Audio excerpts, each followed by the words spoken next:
कि sir I have been shortlisted for ISIMS QMS interview, I have completed BSc in 2022, ठीक है, DU से। After that join MS stats DU but are unable to clear the second semester and eventually left the program, ठीक है, कोई बात नहीं। तो at the time I was quite confused about my academic career direction and I then started preparing for SSC CGL, ठीक है। During my preparation I came to know about ISI MS QMS। I also had prepared for MS QMS last year, ठीक है। My main concern is how to explain my academic journey and convince them. कोई दिक्कत नहीं है, देखिए life में बहुत लोग हैं जो उसमें, देखिए आप पहले बात तो आप जो हैं उस पर आपको खुद वो नर्वस नहीं होना है कि आपको खुद वीक फील नहीं करना है। कोई अभी जैसे अभी आप भटक रहे हैं, कोई बाद में भटकता है, ऐसा ही है। किसी ने बहुत जल्दी एजुकेशन पूरी कर ली, फिर उसके लाइफ में कुछ हो नहीं रहा, तो इट्स ओके, कोई दिक्कत नहीं है। तो आप उनको बस बताना कि जैसे आपने मुझे बताया वैसे बता सकते हो कि मतलब होता है ना, कई बार मुझे जल्दी होती है हमें कि जल्दी से कुछ कर ले जिससे जॉब मिल जाए, फिर हम थोड़े फंस जाते हैं, ट्रैप में नहीं हो पाता है, फिर बाद में चलता है कि जितनी जल्दी में थे उतनी और देर हो गई। तो ऐसा हो जाता है क्योंकि लाइफ बहुत अनसर्टेन है, फिक्स ऐसा तो है नहीं कि हम ये करेंगे तो ये होगा ही, है ना। जैसे मैं अभी इस बार का ही बताता हूँ, IIT बॉम्बे से कई बच्चों ने मुझे टेक्स्ट किया जो इस बार MSc पास आउट किए हैं 2026 में, 24 में एडमिशन लिए थे हमारे स्टूडेंट, या बाहर के भी कई लोग टीम में काम करने के लिए टेक्स्ट करते हैं कि सर बॉम्बे से MSc किए हैं लेकिन हुआ नहीं प्लेसमेंट। 4-5 बच्चे मैं जानता हूँ, है ना, एटलीस्ट 5 बच्चे को जो मुझे मैसेज किए किसी न किसी काम के लिए कि सर अब MSc किया, वहाँ कुछ हुआ नहीं, तो आगे मैं क्या करूँ, कैसे क्या करूँ, है ना। कई लोग अभी हैं क्रैश कोर्स में भी ज्वाइन किए, और कई लोग हैं, नाम तो मैं बोलना नहीं चाहूँगा, बट ये है कि तो कुछ वैसे हैं।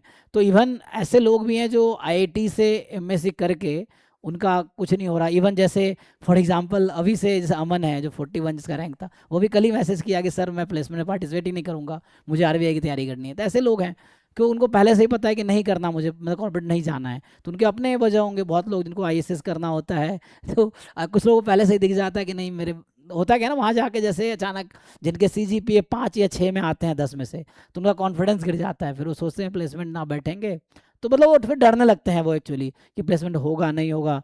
तो उससे बचने के लिए वो प्लेसमेंट में पार्टिसिपेट ही नहीं करते हैं, ऐसा होता है। तो फिर वो ऐसे ही नहीं होता है। तो ऐसे कई सारे लोग हैं।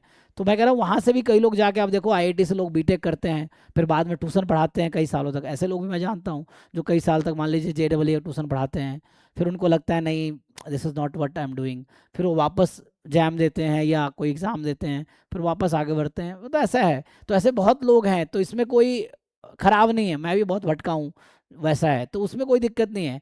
बस ये कि आप थोड़े इस चीज़ को जैसे है ना, एक तो पहली बात आपकी मतलब इंटरव्यू में परफॉर्मेंस ठीक होनी चाहिए, उनको लगे कि आप अगला कोर्स कंटिन्यू कर लोगे, क्योंकि उनको लगेगा आपके नॉलेज नहीं है, आप अगला कोर्स नहीं कर पाओगे, तो फिर वहाँ रिजेक्ट कर देंगे। इससे कोई दिक्कत नहीं होगी आपने कितना गैप लिया छोड़ दिया है ना, कि ये वो कोई दिक्कत नहीं। अभी आप जिस कोर्स में आप इंटरेस्टेड हो, आप तैयारी किया, आप इंटरव्यू में पॉजिटिवली आंसर दीजिए, और जो हुआ उसको एक्सेप्ट करते हुए आप उसको आंसर दीजिए। वैसा है कि और जो जेन्युइन वजह है वो बताइए, सो उसमें कोई दिक्कत नहीं है। और जो क्वेश्चंस पूछते हैं आप उसको अच्छा आंसर कीजिए। सबसे ज़रूरी है क्वालिटी, कि आपकी क्वालिटी अभी अगर बेटर है तो आप हो जाएगा, है ना। तो मेनली BSc वाली जो चीज़ें हैं आप वो कर सकते हैं MSc में, है ना। थोड़ी बहुत आपने MSc फर्स्ट ईयर जैसे किया, आपने सेकेंड ईयर में छोड़ दिया, तो वैसा है। तो SSC का इसमें कोई वो नहीं है, तो आप बता सकते हो। SSC बोलने के वजह आप थोड़े थोड़े और स्टैंडर्ड एग्जाम का नाम लो, जैसे UPSC बोल दो कि तैयारी कर रहे थे, ऐसा है ना, तो उनको थोड़ा लगेगा कि आपके विज़न हाई है। तो ऐसा थोड़ा कुछ कर सकते हो, इससे थोड़ा ना इंप्रेशन खराब नहीं जाएगा, बस ये है कि वैसा है। तो आप ऐसे बताओ कि मैं जनरल, है ना, इसकी तैयारी कर रहे थे, सिविल सर्विसेज की तैयारी कर रहे थे, तो उस तरीके से, बाकी तो ठीक है। तो कैसा ना, हाउ टू एक्सप्लेन, कोई दिक्कत नहीं, आप ऐसे ही बताओगे ना। जैसे आप बताना, ईयर का मेंशन मत करो, जब वो पूछे तो बताओ, वरना मेंशन ही मत करो। इंटरव्यू बोर्ड में है, अगर वो पर्टिकुलरली पूछे, आप बस बोलो कि आपने यहाँ से 10th किया, 12th किया, BSc किया, and then you are here. Year मत मेंशन करो, ये चीज़ें उससे अगर बचना है तो। अगर मान लो ऐसे मेंशन करो तो पूछ लेंगे वो कि 22 में अच्छा हुआ तो अभी क्या कर रहे हो, इतने 4 साल से क्या कर रहे हो, ऐसा पूछेंगे वो। और आप ईयर मेंशन मत करो तो वो उनका ध्यान ही नहीं जाएगा उस पर, वैसा है। बाकी इसमें कोई है ना सैम्पल ऐसा कुछ नहीं है। बहुत लोग हैं, कुछ लोग हैं ना अपना पर्पस बहुत टाइम बाद मिलता है, तो कोई दिक्कत नहीं है। तो वो एक्सप्लोर करने के बाद ही पता चलता है ना क्या सही है क्या गलत है। उससे एक्सप्लोर करते ही नहीं तो पता ही नहीं चलता हमें। और यही लाइफ है ना, समटाइम्स कोई चीज़ें हैं क्लिक करती हैं, कोई नहीं करती हैं, ऐसा है। जैसे मैं एक एग्जांपल बहुत पहले ही बताया था लोगों को। जैसे एक वैम था, मेरा दोस्त, मतलब दोस्त क्लासमेट था IIT दिल्ली में, तो मैंने बताया था पहले भी, उसने जर्नी ना बड़ा वैसा अलग लड़का है वो। जैसे 2013 में मैंने बताया था ना, उसने BTech किया था IIT मद्रास से, ठीक है, 13 में बीटेक कंप्लीट हुआ। फिर वो 2013 से 16 तक यूपीएससी का तैयारी किया, नहीं हुआ। फिर 2016 में उसने 18 तक एमएससी किया आईआईटी दिल्ली से, मेरा क्लासमेट था। ठीक है, ये हो गया। फिर वो 18 में उसका यूपीएस तो नहीं निकला, लेकिन 18 में उसने सीजीएल निकाल लिए। 2018 में उसका सीजीएल में हो गया, वही जो एस सीजीएल का आप नाम जो ले रहे हो। तो उसने एसएससी सीजीएल निकाला और वो इनकम टैक्स इंस्पेक्टर बन गया। फिर 19 में उसने जॉब छोड़ दिया, उसको लगा I don't want to do, उसको क्विट करके वो वापस 2020 में वो ज्वाइन किया आईएसआई का जो प्रोग्राम है ना, क्या नाम है, बिजनेस एनालिटिक्स वाला, जो आईएएस। पीजीडीपी हाँ, पीजीडीपीएस क्या नाम था, बोला आगे बोलो। सर, पीजीडीपी हाँ, पीजीडीबीए, यस। तो उसने पीजीडीबीए किया, तो कोइंसिडेंटली मैं उससे दोबारा मिला। उसका 2020 से 2022 में ये कोर्स था। तो एक सेमेस्टर आईआईटी खड़गपुर में बिताते हैं, ये केजीपी लिख रहा हूँ। और उस समय मैं आईआईटी खड़गपुर से पीएचडी कर रहा था, क्योंकि मेरा पीएचडी वहाँ 2021 से लेके 2024 का था, है ना, खड़गपुर में। तो इस दौरान मैं फिर उससे मिला बीच में, एक सेमेस्टर वो खड़गपुर में रहा, तो मैं भी खड़गपुर में, कोई हम लोग सेम हॉस्टल में ही थे, जिस हॉस्टल में वो था उसी हॉस्टल में मैं भी था। तो वहाँ यहाँ हम दोनों फिर टकराए वापस। तो फिर उसको जर्नी का पता चला। तो एस एस सीजीएल बहुत लोगों के लिए ड्रीम होता है, उसको लगा मज़ा नहीं आया, उसको लगा नहीं मज़ा नहीं आ रहा, तो उसने छोड़ दिया।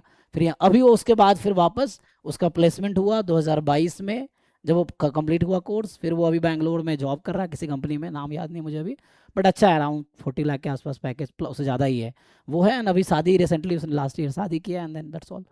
तो ऐसे लोग हैं जो बहुत भटकते हैं ना, तो अब देखो क्या क्या किया उसने। अगर वो चाहता तो सीधा इसके बाद सीधा ये कर सकता था, मतलब वो 13 में ये कोर्स ज्वाइन कर सकता था। तो इनडायरेक्टली अगर अब बताऊँ शॉर्टकट, तो ये 7 साल इसने ऐसे कहो तो वेस्ट ही हुआ है, लेकिन वेस्ट नहीं हुआ, उसने लाइफ को एक्सप्लोर किया है ना। He knew many thing in between, कि क्या सही क्या गलत है, and then he is doing now. तो वैसा है, ठीक है।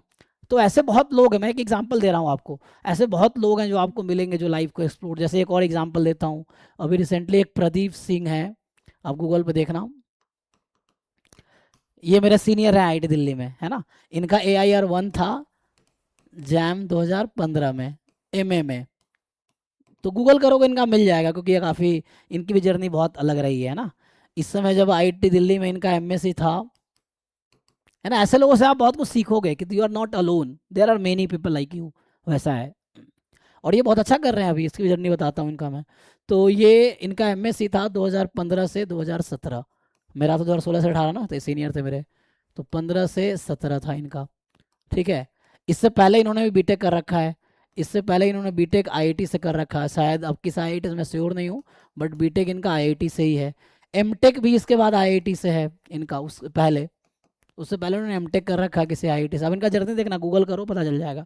तो उसके बाद अभी ये आई थिंक फैकल्टी हैं किसी ट्रिपल आईटी में, असिस्टेंट प्रोफेसर हैं शायद, ट्रिपल आईटी गुवाहाटी शायद, मतलब गुवाहाटी स्टोर नहीं, मैं ट्रिपल आईटी में फैकल्टी हैं इनका, मैं देखा था लिंक्डइन प्रोफाइल कल परसों, मतलब कुछ दिन पहले। क्योंकि इन्होंने पोस्ट डॉक किया आईआईटी गुवाहाटी में, एक फैकल्टी हैं मलय, उनके अंडर सर हैं प्रोफेसर मलय, उनके अंडर पोस्ट डॉक किया था। तो तो इनका क्या है, पहले उन्होंने बीटेक किया, एमटेक किया, इसके बाद इन्होंने गुड़गांव में इनकी आईआईटी जेडबलई की कोचिंग थी, तो वहाँ आई थिंक 7-8 साल उन्होंने कोचिंग पढ़ाए जेडबलई में। और ये मैरिड थे तब भी, जब आईआईटी दिल्ली ज्वाइन किए तब भी मैरिड थे, उनका बेटा था, वो बेटा के साथ आते थे कैंपस में, ठीक है ना। और कोइंसिडेंटली हम दोनों कलीग थे कैरी एंडेवर में, कैरी एंडेवर दिल्ली में मैं जॉब करता था 2016-17 में, 16 से 18 में जब एमएससी में था। तो उस दौरान ये आईआईटी दिल्ली से पीएचडी कर रहे थे, मतलब इन्होंने इसके बाद क्या किया, 2015-17 वो था ना इनका एमएससी था, फिर आईआईटी दिल्ली से इन्होंने पीएचडी ज्वाइन कर लिया। और इनका पीएचडी 2017 से आई थिंक 2022 या 23 था, शायद 22 होगा ना। तो 17 से 22 इनका पीएचडी था। तो इस दौरान ये कैरी एंडेवर में पढ़ाते थे दिल्ली में, तब मैं भी कैरी एंडेवर में पढ़ाता था उस समय 16 से 18 में। और ये उस दौरान पीएचडी दौरान इनका था, तो पीएचडी के बाद इस दौरान ये कैरी एंडेवर में पढ़ाते थे। तो वैसा है। फिर तो इनके साथ इंटरेक्शन मेरा कैरी एंडेवर में हुआ, है ना, सीनियर में उतना बातचीत नहीं थी, तो वहाँ पे इंटरेक्शन हुआ इनसे। तो वैसा है। फिर उसके बाद इन्होंने I think IIT Guwahati join कर लिया पोस्ट डॉक के लिए, एंड देन अभी किसी ट्रिपल आईटी में फैकल्टी हैं। अब देखो लिंक्डइन पे या गूगल पे आपको मिल जाएगा डिटेल्स, ठीक है। तो वैसा है, ठीक है। तो कहने का मतलब ये है कि, और इनके करियर में बहुत गैप है, आप देखो वो बीच में ट्यूशन पढ़ाया इन्होंने, बीटेक एमटेक, फिर एमएससी पीएचडी किया उसके बाद, एंड देन अभी ये फैकल्टी हैं। और ये कोचिंग में बहुत अच्छा गुरुओं में कमा रहे थे, उन्होंने छोड़ छाड़ के फिर उनको लगा कि नहीं, this is not what we want to do. बहुत लोग, मुझे भी लगता है कि मैं पूरी लाइफ एक कोचिंग टीचर बनकर नहीं बिता सकता, मतलब मुझे अपने आप में ना एक बेइज्जती सा फील होता है, मतलब मुझे खुद से लगता है बचपन से कि मैं coaching, as a coaching teacher मैं लाइफ नहीं बिता सकता। पार्ट टाइम तक ठीक है, फुल टाइम मैं नहीं कर पाऊंगा। तो उनको भी शायद ऐसा लगा होगा बाद में कि नहीं, मुझे कोचिंग में नहीं रहना है। तो देन उनका अपना कोचिंग था, अच्छा चल रहा था उस समय, and then he left that, and then वापस एमएससी पीएचडी करके अभी वो फैकल्टी है ना। तो वैसे ऐसे बहुत सारे लोग मिलेंगे। सो देर नथिंग टू वरी। एक ही चीज़ आप कर सकते हो, अपनी क्वालिटी इंप्रूव कर सकते हो, कि जब सामने वाला आपसे बात करे या मान लो इंटरव्यू दे रहे हो, तो उनको लगे कि you are genuine candidate and you are well qualified for this exam, तो फिर हो जाएगा। तो अपनी क्वालिटी बढ़ाओ, बाकी सब इरेलीवेंट है।